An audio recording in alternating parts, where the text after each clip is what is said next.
Bonjour les amis, vous êtes avec les Gilets jaunes constituant Pays de l'Urepoix, anciennement 91, anciennement Essonne. On est avec le collègue restaurateur Stéphane. Salut. Bonjour, merci de cet entretien. Donc le but de ce live, c'est d'expliquer qui tu es, ce que tu fais, ce que tu lances le 1er février, donc dans 2 semaines à peu près. Alors, on va commencer par la présentation. Qui tu es, t'es restaurateur, où est-ce que tu bosses, combien d'employés, est-ce que toi... comment ça se passe en fait par rapport au confinement, par rapport à cette corde que tu as autour du cou maintenant et qui t'a poussé à aller sur les plateaux de télé, qui t'a poussé aussi hier à aller à la manif des Gilets jaunes. C'est vrai. On t'a vu à la manif des Gilets jaunes et il y a beaucoup de collègues qui nous regardent qui t'ont vu aussi à la manif des Gilets jaunes. On va revenir dessus. On va parler Gilets jaunes et restaurateurs parce que les médias de propagande ont essayé de monter les restaurateurs contre les Gilets jaunes, etc. Alors qu'on sait, nous par expérience, en étant dans les manifs, en étant gazés, etc., que, en tout cas à titre personnel et avec les collègues, ils peuvent le confirmer, que les restaurateurs nous ont ouvert les portes et nous ont protégés et protégé les anciens et les personnes. Et que les Gilets jaunes ont rangé les terrasses pour les restaurateurs. Oui, on a fait des chaînes aussi pour ranger pour protéger en fait, bien sûr l'outil de production des collègues. On les considère, et tu vois, on t'appelle collègue restaurateur parce que y a effectivement des collègues qui disent anti-capitaliste, mais là, les mots ont une importance. Là, en face de nous, on a des entrepreneurs, des gens qui ont tout sacrifié pour leur projet, leur rêve de tenir le rêve d'une vie, hein. Le rêve d'une vie. Ah, mais sûr. En fait, là, pour les restaurateurs, ça marche aussi pour les artisans, ça marche pour tout le monde. Je dirais aujourd'hui, t'achètes une voiture, t'achètes une maison, c'est pour une vie. Hein. Enfin, dans l'absolu, si je veux te faire plaisir, donc si demain t'achètes une maison et qu'on vient te la prendre, tu vas la défendre. Et donc on va parler de tout ça. On va essayer d'être court et concis. Et puis toi, bonjour les RG, ça va? Ah ouais, il nous traque un petit peu. Et ce qui est intéressant, c'est que toi, tu as lancé quelque chose pour le 1er février et tu as un message à lancer aux collègues Gilets jaunes qui nous suivent sur le live. Donc voilà, on va commencer par la première partie. Qui es-tu? Que fais-tu? Et pourquoi tu te retrouves en Essonne et dans les manifestations Gilets jaunes? Eh ben, je suis Stéphane Turion, je suis restaurateur au Vol de Cuisance, c'est dans le 25, dans le Doubs, en Bourgogne-Franche-Comté. J'ai un restaurant qui s'appelle La Source Bleue, c'est un restaurant de truite de vivier, on fait de la truite, on fait des filets de poulet au vin jaune, voilà, on est une belle bande de restaurateurs dans mon coin à faire à peu près la même chose, et puis on en vit bien, on en vivait bien en tout cas. J'ai 15 employés l'été, donc du mois de mars au mois de novembre, parce que normalement décembre, janvier on est fermé. On ferme décembre pour la récupération des heures supplémentaires, hein, je le dis quand même au cas où, parce qu'on ne targue pas de ne pas payer nos heures supplémentaires, mais c'est vrai, on ferme 1 mois pour la récupération des heures supplémentaires et 1 mois au mois de janvier pour les congés payés. Donc on ferme 2 mois complets. Donc on a eu le premier confinement, on a fait ce qu'on nous a demandé, comme tous, hein, on a fermé nos établissements, on a respecté le confinement, on a emprunté de l'argent avec les PGE, les prêts garantis d'État, hein, d'accord, qui viennent d'être repoussés d'un an, parce qu'il va falloir qu'on paye. Aujourd'hui, moi, je t'ai montré tout à l'heure mes comptes bancaires, hein, il pourra vous le dire, j'ai plus de 500 000 euros de dette aujourd'hui, parce que c'est une dette, hein, de crédit. On m'a fait emprunter encore 70 000 euros que je devrais rembourser en 48 mois. Je ne sais pas si vous vous rendez compte, rembourser un prêt de 70 000 euros alors que j'ai déjà presque 500 000 euros de crédit, ça va être compliqué. Donc ça m'a agacé un peu. On a retravaillé l'été, on a très bien travaillé cet été, et là, boum, il recommence au mois d'octobre, reconfinement, deuxième confinement, il nous dit on va vous ouvrir le 20. Le 20 janvier, ok, je devais rouvrir le 12. Je dis, allez, c'est pas grave, une semaine de plus, ça va passer, quoi qu'il arrive. Donc, on avait de la trésorerie, hein, on était plutôt bien. Donc, je dis, allez, on va passer ce deuxième confinement, puis on dit rien, quoi. On va faire des travaux, on va partir un coup en vacances. Et puis là, 20 janvier, ça part au 15 février. Puis du 15 février, ça part au 6 avril. Et du 6 avril, on est à début juin. Donc, ça veut dire que j'aurais fermé quasiment 8 mois dans l'année si on rouvrait en juin, mais que financièrement, c'est pas possible. Parce que si demain vous roulez avec votre voiture et que vous mettez pas d'essence dedans, vous n'allez pas aller très loin.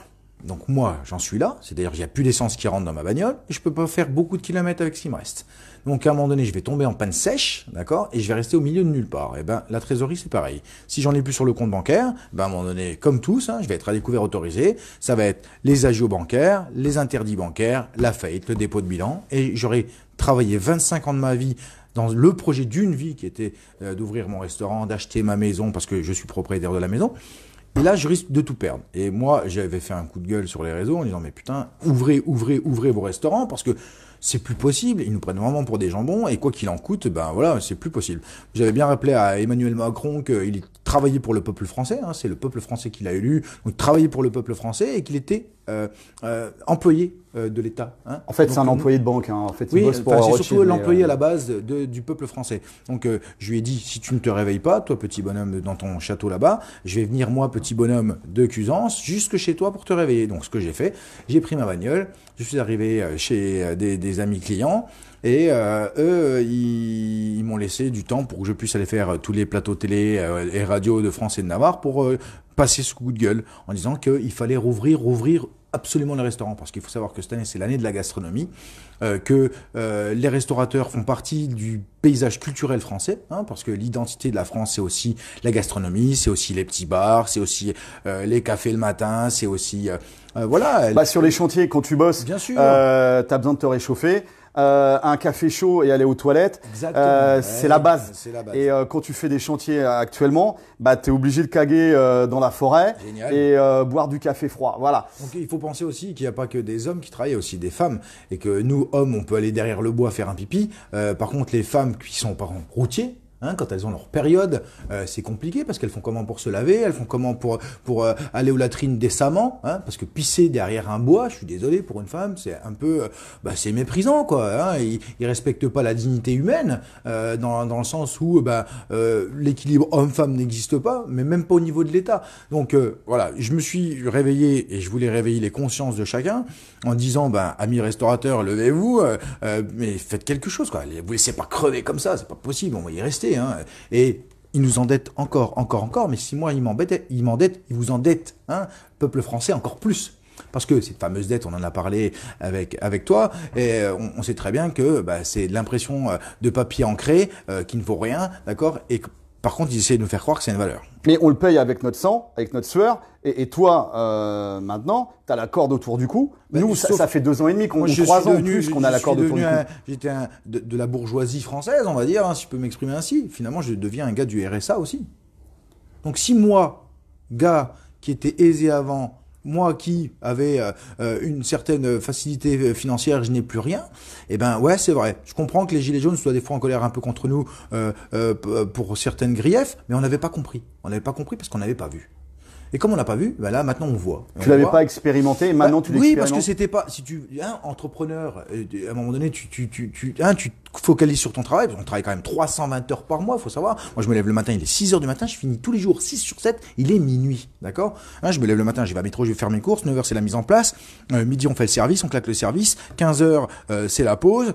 En tant que patron, tu remontes les factures, les machins, du matin au bureau, tu dors 16 heures, 17h30, 17h30 tu redescends en cuisine, jusqu'à 18h, tu manges avec le perso, 19h le service, 22h fin du service, tu fais la caisse, tu dis au revoir au client, bam, il est minuit. Le lendemain, tu rentres, le soir, tu rentres, il est 1h du matin, t'es pas encore couché parce que t'as besoin de décompresser un petit coup. Tu dors 4 heures et tu reposes. Et encore, d'accord? Et tous les jours, c'est la même chose et ce sera toujours la même chose. Sauf que nous, restaurateurs, aujourd'hui, on est en train de crever. Pourquoi? Parce que les décisions gouvernementales ne valent rien, d'accord?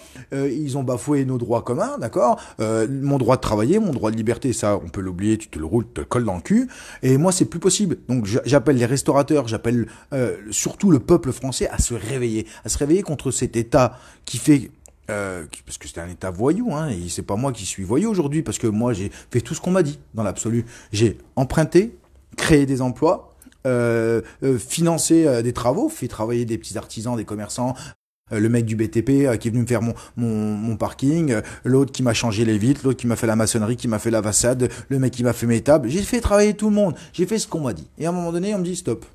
Est-ce que tu as l'impression d'avoir été trahi par les politiques, les médias et les syndicats professionnels? J'ai voté Macron, je le redis, d'accord, je le dirai toujours, ça c'est pas le problème. J'ai voté Macron, il y en a d'autres qui vont dire c'est de sa faute, machin. Non, c'est pas de ma faute, j'ai fait mes choix à moi. Je les regrette pas parce qu'à un moment donné, quand tu fais des erreurs, il faut les assumer. J'assume cette erreur aujourd'hui, par contre, je veux la contrer. Je vais pas me laisser abattre par un idiot qui a décidé de prendre le pouvoir et me dire à moi, restaurateur, artisan de France, d'arrêter de travailler. C'est hors de question. Ça, il peut me regarder droit dans les yeux. Je lui ai déjà donné 1000 fois mon numéro de téléphone. Il sait où me trouver, il sait où m'appeler, d'accord? Je suis pas un terroriste, moi. Je suis personne. Je suis un Français, un gars lambda, d'accord? Moi, je veux faire mes truites, boire des coups avec mes potes, jouer de la guitare. C'est tout ce qui m'intéresse. Le reste, j'en ai rien à foutre. Donc, eux, ils se réveillent. Soit ils se réveillent pas, soit le peuple se réveillera. Mais là, pour eux, à mon avis... Les Gilets jaunes, ça fait déjà plus de 2 ans qu'on est réveillés. Hein. Bien sûr, les Gilets jaunes sont réveillés, mais j'ai envie de te dire que maintenant, c'est une mouvance bien plus large et que les Gilets jaunes vont entraîner avec eux, parce que la classe moyenne française est tirée vers le bas et ils nous ramènent avec vous dans la révolution qui est menée depuis 2 ans par les Gilets jaunes. Parce qu'à un moment donné, il va falloir aller au carton, hein, il va falloir se réveiller, puis aller les réveiller à l'Élysée. Donc moi, le deal, c'est quoi? C'est de dire à Macron, si tu te réveilles pas, nous irons avec les Gilets jaunes demain dans la rue, arracher le pavé, et surtout aller te dire que ce que tu fais c'est pas bien, quoi. Je vais être poli pour pas voilà. On est pacifique et bienveillant. Bien sûr, hein, c'est exactement ça, parce que je veux pas mon but dans la vie, tu vois, c'est ce que j'ai toujours dit, je veux le faire pacifiquement. Pourquoi? Parce que pour 2 raisons. Parce que j'ai toujours été un travailleur et je sais ce que ça coûte de travailler, moi, en tant qu'employeur et employé. J'ai pas toujours été employeur, hein, j'ai été employé. Donc aujourd'hui, à l'âge de 42 ans, il faut que je retourne moi travailler pour quelqu'un d'autre. D'accord? C'en est presque assez blessant quelque part. Parce que j'ai travaillé 25 ans de ma vie pour construire quelque chose. Tout ton projet de vie là, c'est comme si vous aviez une maison, vous aviez travaillé 25 ans de votre vie, vous payez la maison, puis demain un huissier vient vous voir, vous prend la maison, vous retournez chez vos parents. Moi, c'est le même effet. Voilà. Alors, les syndicats professionnels de la restauration, qui sont censés être des contre-pouvoirs. L'UMI. Alors, c'est censé, là, on voit bien qu'on touche au fond du système, puisque le système marche avec soi-disant de la démocratie, blabla, et des contre-pouvoirs. Qu'est-ce que le syndicat de la restauration a fait pour toi et tes collègues? Et qu'est-ce que tu en penses? Et comment tu analyses les choses? Qui touche de l'argent de qui? Et est-ce que c'est des corrompus aussi? On en est où là? On a certains affranchis dans l'UMI. Il y a certaines personnes, je pense surtout à Valérie Ponce, qui est du côté de Carcassonne, qui elle a complètement vrillé dans l'UMI et qui essaye de me défendre et de faire ce qui est à faire. Et bonjour les gars, ça va?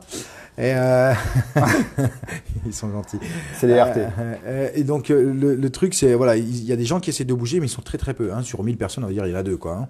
Donc le but c'était ça et de faire de faire ce qui est à faire. Et l'UMI, eux, quand je les ai appelés, parce que j'ai appelé l'UMI, le préfet, j'ai eu tout le monde, on m'a dit non, on vous suivra pas. Je dis mais attendez, vous êtes le syndicat des restaurateurs, on est d'accord, hein, au même titre que FO, CFDT, CGT et compagnie. Hein, alors eux, ils sont financés directement par la Commission européenne via la Confédération européenne des syndicats, et puis par l'État et le patronat. La CGT touche 30% de son budget seulement des adhérents. Donc celui-là qui paye l'orchestre choisit la musique. Bien sûr. Tu comprends bien que le train de vie de Martinez... Et c'est comme un client quand il va au restaurant. Il regarde la carte, il choisit ce qu'il veut. Donc l'absolu, s'il veut son steak bien cuit, il paye. Donc il a le droit d'avoir bien cuit, saignant ou à point. Alors l'UMI, comment ça se passe? Alors l'UMI, hein, c'est le même syndicat que tous les syndicats du genre CFO, FO, CGT et compagnie. Ils sont payés une partie en subvention de l'État, d'accord? Après, c'est une partie de cotisation par le biais des restaurateurs, d'accord, et hôteliers.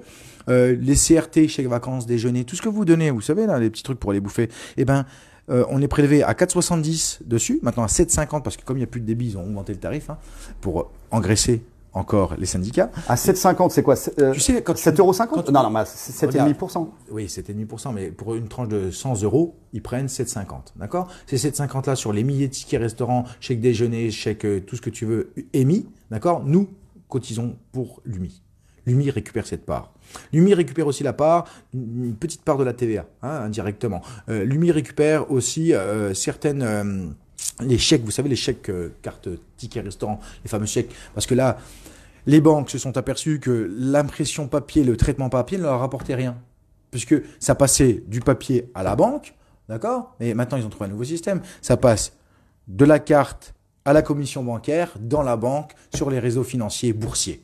D'accord? Donc, ils ont, au lieu d'avoir un seul intermédiaire, ils ont créé des intermédiaires pour rapporter beaucoup plus d'argent. Donc, et tout ça, l'UMI en prend encore une petite partie. Mais il faut savoir que tous les syndicats de France, quand vous travaillez avec votre patron qui vous dit « je vous offre la moitié de votre repas », c'est du flan. Pourquoi? Ça s'appelle un avantage en nature. Ok? Ça, là-dessus, on n'a pas de, on est non imposé. Ok? On vous le donne, vous l'avez, ils vous en payent la moitié. Par contre, la moitié de ce que vous venez de payer, vous, il leur donne au syndicat. Et le syndicat, lui, vous défend. Puis quand il y a besoin de vous défendre, il vous la met comme ça. Ils gagnent bien leur vie, les patrons de l'UMI? 20 000. 20 000 euros par mois. Ouais. 20 000 euros par mois. Et en plus, le mec, il est sur un fauteuil roulant, je raconte pas. C'est pas parce qu'il est handicapé, hein, mais parce que, je veux dire, à un moment donné, il devrait laisser sa place. Dans l'absolu, s'il est plus dans la capacité de faire son travail de président, il y a peut-être des gens plus à même que lui de faire ce travail-là. Mais aujourd'hui, on en est là. Et les mecs, ils profitent du système. Ils sont assis, et bien au chaud. Ça va durer très très longtemps. Ils étouffent toutes les affaires, des affaires comme la mienne d'ailleurs, hein, où on va pas m'aider, d'accord? On va me dire taisez-vous, sauf que moi je ne me tairai pas. Et puis après, donc ça c'est derrière les RG qui rentrent en action, les RG, le préfet et compagnie, on sait comment ça se passe. Les renseignements généraux, tu parles des renseignements territoriaux, les RT. Oui, bien sûr. Donc, les flics en civil. moi c'est les renseignements généraux. Ah, d'accord. Ok. Donc c'est les renseignements généraux qui ont pris tout à l'heure ce que je t'expliquais. Hein, c'est pas les renseignements territoriaux, c'est les renseignements généraux. Et à un moment donné, bah, ils veulent savoir ce qui va se passer. Hein, ils veulent s'informer. Après, il faut dialoguer avec eux sympathiquement. Je leur dis comment ça va se passer. Enfin, ils pensent que je leur dis comment ça va se passer. Alors, est-ce que tu es dans un collectif de restaurateurs? Est-ce que tu es tout seul? Comment ça se passe? Alors, j'ai commencé tout seul. Aujourd'hui, on a créé un collectif qui s'appelle les Ultra Essentiels, puisqu'on nous a dit que nous étions non essentiels. D'accord? Sauf que pour nous, nous sommes ultra. Ultra dans le sens où c'est pas les ultras comme une équipe de foot, hein, c'est les ultras essentiels parce que je pense que vous, comme moi, d'accord, vous qui travaillez dans le bâtiment, vous qui travaillez sur les routes, vous qui travaillez dans les usines, vous qui travaillez un peu partout en France, eh ben vous avez besoin de restaurateurs pour deux raisons. Une, pour vous divertir quand vous allez manger avec votre femme, votre fils, la mamie, la grand-mère, d'accord. C'est du lien social aussi, bien sûr, complètement, et c'est culturel dans notre pays. Hein, ça fait partie de notre art de vivre. Après, excuse-moi, c'est aussi ce besoin de restauration parce que vous pouvez pas rentrer chez vous, il faut bien manger quelque part. Ou sur les chantiers. Bien sûr, sur les chantiers. On en parlait tout à l'heure. Aujourd'hui, les mecs sont dans des Algeco de 6, ils sont 12 dedans, ils sky, bouffent froid, ou dans le camion, d'accord. Ils peuvent pas aller aux latrines, donc ça pisse partout dans tous les sens, c'est vachement hygiénique d'ailleurs, hein, en parlant de ça. Les mecs peuvent pas se laver les mains avant de manger parce qu'il y a pas de point d'eau, donc on parle du Covid, il faut se laver régulièrement les mains. Ils sont entassés les uns sur les autres, et puis voilà, donc à un moment donné, on nous parle. Ils sont capables d'entasser 30 000 personnes dans un centre commercial, et putain, ils peuvent pas entasser 60 personnes dans un restaurant. Alors, on voudrait savoir, là on va passer, donc là c'est la première partie, présentation, donc tu es un bosseur, ouais, bien sûr. Projet de vie, là il est mis à terre comme beaucoup de tes collègues restaurateurs. Bien sûr. On va juste parler gilets jaunes et restaurateurs. Les médias, BFM, CNews, TF1, etc. ont toujours essayé de diviser.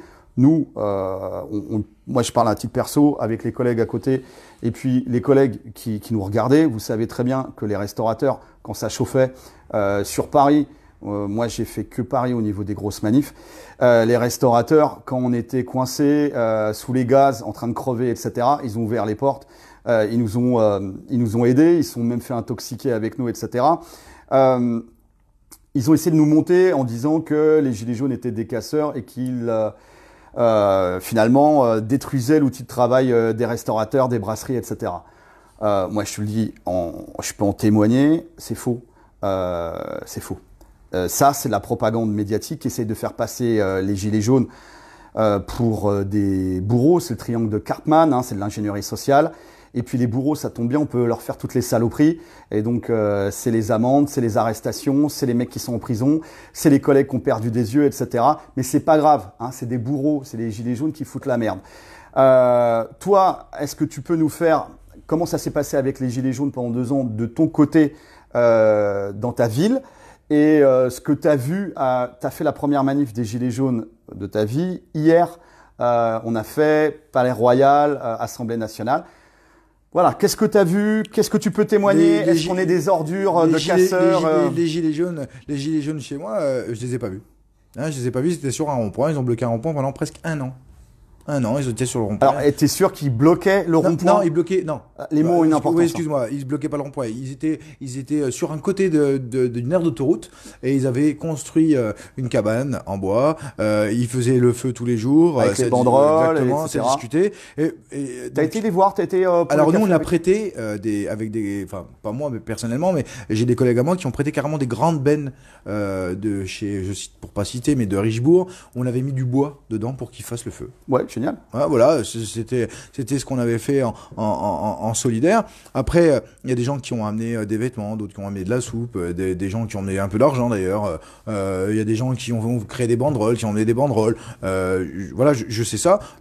Moi, à titre perso, par exemple, je fais des collectes à mon niveau pour les Restos du Cœur, où je vais donner aux Restos du Cœur, parce que dans ma région, il y a beaucoup de jeux concours commerçants. Donc, comme moi, je suis fermé pour l'hiver, toutes les gains d'hiver sur les marchés de Noël et compagnie, je n'y participe pas, je les redonne au Resto du Cœur. Donc c'est des caisses de champagne, ça va être du foie gras, ça va être des choses comme ça. Donc je donne ça à mon niveau, plutôt que le garder pour moi, j'en ai pas besoin, donc je le partage avec les autres. Et j'ai toujours été, on en parlait tout à l'heure avec toi, mais j'aime bien cette image, ça me reste, si je peux me permettre, mais je suis un socialiste capitaliste. Je fais de l'argent, c'est normal, mais j'en donne aux autres. D'accord ? T'es un entrepreneur ? Bien sûr, mais j'ai le droit d'être. Par rapport aux collègues qui disent anti-capitaliste, il faut bien faire la différence entre les spéculateurs, les banquiers, les financiers. Je suis pas sur les marchés, je fais pas partie du 440. Voilà, ceux qui créent pas de la richesse, qui spéculent, et au final, c'est sur les mecs comme nous ou comme toi, et on paye tout ça avec notre sueur. Mon travail pour faire de l'argent, c'est de donner du boulot aux autres, d'accord ? Donc moi, quand je fais de l'argent, je donne du travail à 15 personnes. T'es un entrepreneur, tu crées de la richesse. Et je fais travailler les artisans de chez moi, le caviste de chez moi, le boulanger de chez moi, le pâtissier de chez moi. Moi, je suis un restaurant qui fait 100% frais. Le pisciculteur chez moi, 15 tonnes de truites, d'accord ? 12 tonnes de légumes, 15 tonnes de viande. Et c'est pas du surgelé, c'est que du frais. Donc, pour ça, je fais ça. Et j'ai toujours travaillé dans cette optique-là. J'ai toujours été ce Français traditionnel, lambda, mais qui vit comme vous et moi. Enfin, je veux dire, tu vas chercher ton pain le matin, le journal, le machin, mais tranquille, quoi. Je veux dire, et alors, les gilets jaunes, toi, t'avais pas trop le temps de t'intéresser. Enfin, t'as vu ça un petit peu loin via la télé. Si vous faites le nombre même d'heures que moi, je te garantis que tu ne regardes pas souvent la télé. Tu vois, tu es au courant de la manif, bien sûr, tu es au courant de ce qui se passe, mais après, c'est pas que tu t'y intéresses pas, mais t'es pas dans cette optique-là parce que tu as ton travail, tu as tes enfants, tu as ta femme, tu as ta baraque, tu as tes employés. Bien sûr. Et donc, tu lèves pas la tête parce que t'as des clients qui viennent, il faut bosser, il faut remplir les comptes, il faut payer ses crédits, payer ses charges, payer ses taxes, payer encore et encore. Beaucoup payer d'ailleurs, je trouve, dans ce pays. Et voilà, donc, et puis je me suis aperçu, donc, pendant cette petite crise de confinement, que on distribuait pas les richesses équitablement. J'en avais parlé sur les plateaux télé en disant qu'il y avait des grands groupes qui prenaient, mais même encore maintenant, qui prennent 120 000 balles d'aide d'État, et qui ont besoin de 50 000, c'est-à-dire qu'ils se font quand même 70 000 sur le dos de l'État, c'est-à-dire le dos du contribuable. Moi, j'ai besoin de 10, par contre, j'en paye 13. Donc, je vois pas ce qui est normal. Et en même temps, quand on me dit que c'est une aide d'État, c'est pas une aide d'État, c'est de la perte financière pour moi et pour mes employés, pour mes artisans, ceux qui travaillent pour moi, c'est-à-dire le mec qui me vend le vin, le mec qui me vend le pain, comme d'habitude. Donc, aujourd'hui, je crée pas de richesse. On me dit qu'on m'en donne, non. Parce que tout ça revient à l'État. Vous avez compris ça. L'argent ne fait que circuler dans mes mains. Non, mais l'État te donne des aides, mais ces aides-là, il va falloir les rembourser. Alors, ça va être forcément en termes de CSG, impôts, TVA. À mon avis, le taux de TVA va prendre au moins à 4 milliards par mois. Sans déconner, un confinement, ça coûte 20 milliards, pardon. Un demi-confinement à 18 heures, c'est 6 milliards. Et un confinement sans confinement, c'est 4 milliards en termes de ce qu'on vit aujourd'hui. Si on repasse en confinement, ça sera encore 20 milliards dépensés par l'État. Mais l'argent, les collègues disaient, les restaurateurs touchent des aides de l'État. Oui, mais c'est pas... Ces aides de l'État, c'est quoi? C'est de l'argent donné ou de l'argent qu'il va falloir rembourser? Non, c'est de l'argent qui est donné par l'État, d'accord? Aujourd'hui, ils le donnent. Ils n'ont pas parlé de remboursement, mais on sait qu'on verra le bout de l'histoire à la fin. C'est comme avec le prêt PGE. Ils avaient dit que ce serait un taux à 0. Finalement, on en est déjà à 2,5 de taux de remboursement. Puis ça va monter encore et encore. Puis on va finir avec un taux à 4. Puis on l'aura dans le cul parce qu'on ne pourra pas rembourser. Qu'est-ce qui se passera? On passera tous en faillite, d'accord? Vous perdrez vos emplois, ceux qui travaillent dans la restauration en tout cas, pour les plus petites structures. Puis après, on aura des grands lobbies. Starbucks, Accor, McDo, Quick. Alors déjà, à Paris, ils approchent déjà des brasseries ils font des propositions à des brasseries. J'ai été manger dans un restaurant clandestin hier soir et le gars est approché... Ça, faut pas le dire, ça. Pourquoi? On est en live. Ah oui, mais j'ai bien mangé dans un restaurant clandestin hier soir. C'était très très bon d'ailleurs, merci à lui. Et ouais, mais c'est ça, et tu sais quoi? Ça s'appelle la prohibition. Et dans ce métier, il en faut. Parce qu'il faut être solidaire avec ses collègues. Nous sommes solidaires entre nous pour une petite partie. N'oubliez pas que nous ne serons qu'une poignée à ouvrir. Une petite poignée. On va pas être beaucoup parce que les gens ont peur. Ont peur de l'État, de la répression, qu'on nous fasse rembourser les aides, d'accord? Qu'on nous enlève le chômage partiel, qu'on nous enlève nos licences 4, nos droits d'exploitation, qu'on nous ferme administrativement. Il faut savoir que si on ouvre en juin l'année prochaine, enfin cette année, et qu'ils me mettent une fermeture administrative d'un mois, je ne pourrai pas rouvrir avant le mois de juillet. Donc j'aurais perdu un mois de plus, moi. Donc ce combat, il est encore plus risqué pour moi que pour n'importe qui. Parce qu'aujourd'hui, je suis déjà en difficulté Et là, en faisant cette action-là, je vais mettre encore plus en difficulté. Donc, et moi, je vais à la guerre. Pourquoi? Parce qu'il faut réveiller les consciences, réveiller les restaurateurs de ce milieu, parce qu'on n'est pas des révolutionnaires. On n'a jamais été des gens qui ont fait des manifs. Hein. C'était pas notre but dans la vie, parce qu'on travaillait beaucoup. Aujourd'hui, j'appelle les restaurateurs à se réveiller, à faire cette action du 1er février. Et par contre, j'appelle quand même à être raisonnable sur ça, parce qu'on va être reconfiné. Et là, c'est plus les mêmes sanctions. Hein, c'est des sanctions de prison ferme, d'accord, avec des grosses amendes qui peuvent tourner jusqu'à 75 000 euros. Donc, ils peuvent nous mettre des grosses amendes, des grosses peines de prison, parce que là, c'est mise en danger de la vie d'autrui carrément. Hein, ils s'emmerdent pas. Et là, on y a le droit. Ils détournent la loi dans leur projet, dans leur narratif Covid. Exactement. Et tu as vu ce qu'a signé Macron avec ces fameux... D'ailleurs, je remercie les députés qui ont voté OK pour le confinement sanitaire prolongé. Là, hein, j'ai vu comment ils appellent ça. T'inquiète pas, ils font carrière, ils ont des belles vies et ils se disent représentants du peuple. N'oubliez pas que vous serez jugés par le peuple. Ça vient pas de nous, ça. Qu'est-ce que tu penses de ce banquier belge qui disait de toute façon 75% des cafés, des restaurants en Belgique n'étaient pas viables et c'est pas plus mal qu'ils ferment. C'est un banquier belge, hein, et puis pas le banquier du coin de la rue, hein, du bon niveau. Hein. Donc il a raison.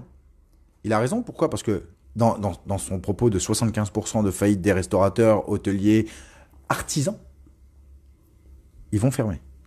D'accord? Pourquoi? Donc soit tes collègues se lèvent et rejoignent ceux qui sont dans le combat et pas la lutte, hein, parce que le combat ça n'a pas la même signification, puisque là on parle de vie et de mort. Nous on combat pour la justice, la dignité, le bien commun. Tu nous as vus hier en manif. C'est top. Comment ça s'est passé? Bah bien. Est-ce qu'on est des ordures? Est-ce qu'on est des braves gens? En tout cas, moi j'ai pas vu de débordement.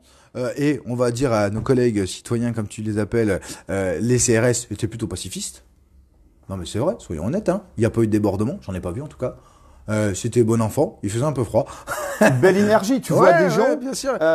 Tu regarderas, j'ai posté une photo qui m'a fait énormément plaisir, qui a été énormément repartagée plus de 1000 fois hier sur les réseaux, likée des milliers de fois, avec moi en train de faire ma première manif avec le drapeau français qui flotte dans les airs. Et j'ai trouvé ça génial.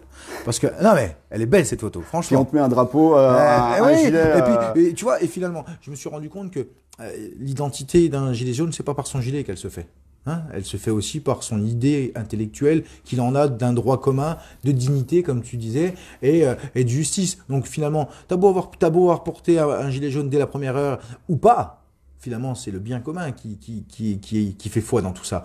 Donc moi dans l'absolu c'est un regroupement social, sociétal de justice, et il faut que les gens se réveillent pour aller de l'avant, pour aujourd'hui récupérer nos droits, notre liberté qui a été prise, puisqu'on nous la prend, parce que demain, si je suis en faillite, n'oubliez pas que c'est 15 personnes de plus derrière moi qui seront en faillite. Ça sera aussi ma famille, ça sera aussi mes enfants. Avec tous les drames qui vont, tous les drames. Mais après, la vérité, on a vu Eric qui s'est suicidé dans les Vosges, qui s'est mis une balle dans la tête parce qu'il venait de perdre son commerce, son bar. Il avait un bar à concert. Hein. On a des gens, il y a quand même, faut savoir, il y a 27% des gens qui travaillent dans l'hôtellerie-restauration qui, ce dernier mois, ont pensé au suicide.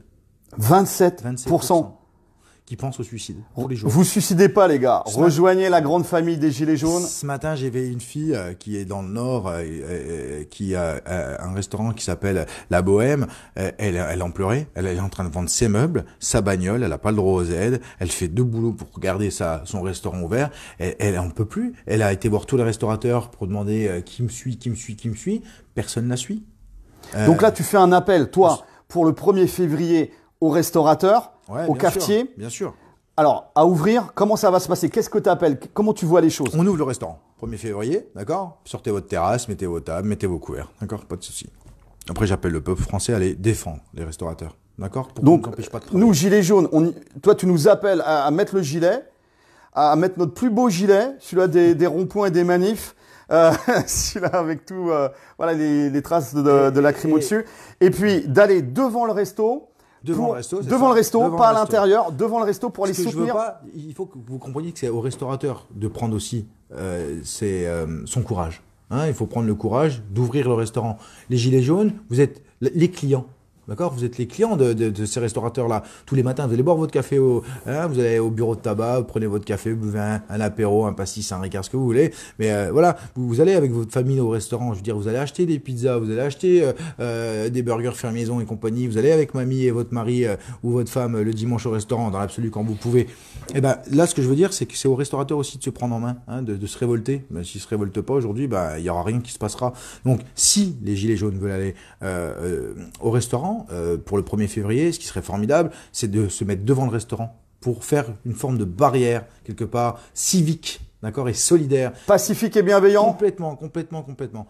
Et que si le restaurateur sort pour se faire arrêter, je demande au restaurateur de plier les genoux, d'accord, devant son restaurant, en symbole de mort imminente de son établissement, et que les gilets jaunes l'applaudissent tout bêtement, comme effort. Et fasse des lives pour témoigner de tout ça. Donc voilà. Ce qu'il faut, c'est que ça reste pacifique, parce que après on nous targuera encore de dire que les gilets jaunes sont des casseurs, ce qui est complètement faux. Et là, on va prouver au monde entier que les gilets jaunes sont des gens qui sont bienveillants et qui soutiennent le commerce. Qui soutiennent le commerce français, en général l'artisanat français. Et si vous faites ça, et ben demain on verra que l'image qu'on a eue est pas la bonne. Et alors qu'on a eu par les médias. Oui, par les médias. Attends, j'allais terminer. Mais elle a été montée de toutes pièces, d'accord, pour créer une propagande de négativité par rapport aux gilets jaunes. Mais demain, si les gendarmes viennent, si les CRS viennent, applaudissez le restaurateur qui sortira pour mettre son genou à terre, filmez, applaudissez et rentrez.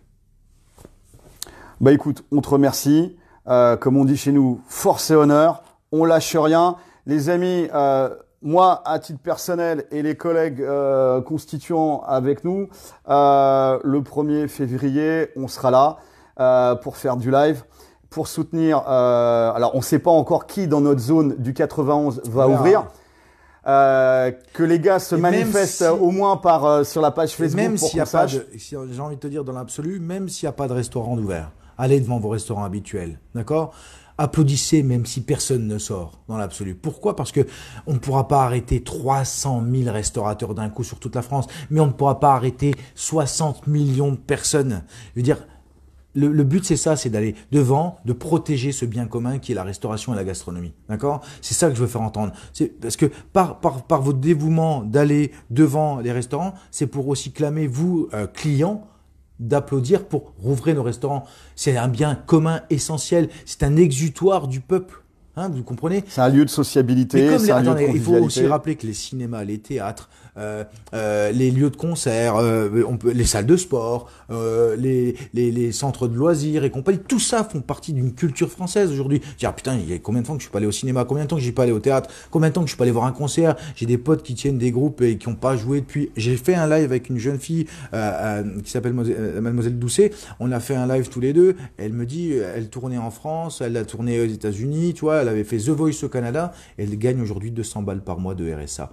Parce qu'elle avait fait un petit concert au mois de juillet, ça lui a retiré 200 balles au lieu de 400. Elle est retournée 35 ans chez sa mère. Elle en pleurait. Voilà, écoute, nous ce qu'on peut te dire, c'est que le 1er février, on essaiera de repérer les cafetiers, appelez vos copains qui ont des restaurants, et les restaurateurs ouverts. Et puis on va être devant et on va aller les soutenir, on va aller prendre le café. On va pas consommer d'alcool, on va prendre du croque-monsieur, de la pizza, etc. Mais on sera là pour les soutenir.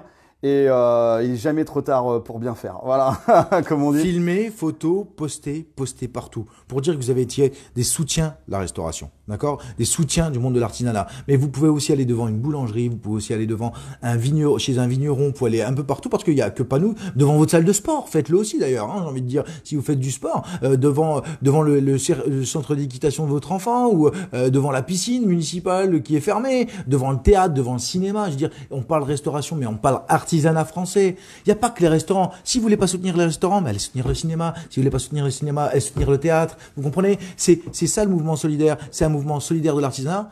Et surtout, arrêtez d'aller dans les centres commerciaux et éteignez la télé. Merci sur ces belles paroles empreintes de sagesse. Éteindre la télé. Force et honneur les amis, on lâche rien. Et rendez-vous le 1er février. Mort à la dette, à bas l'usure, vive le bien commun.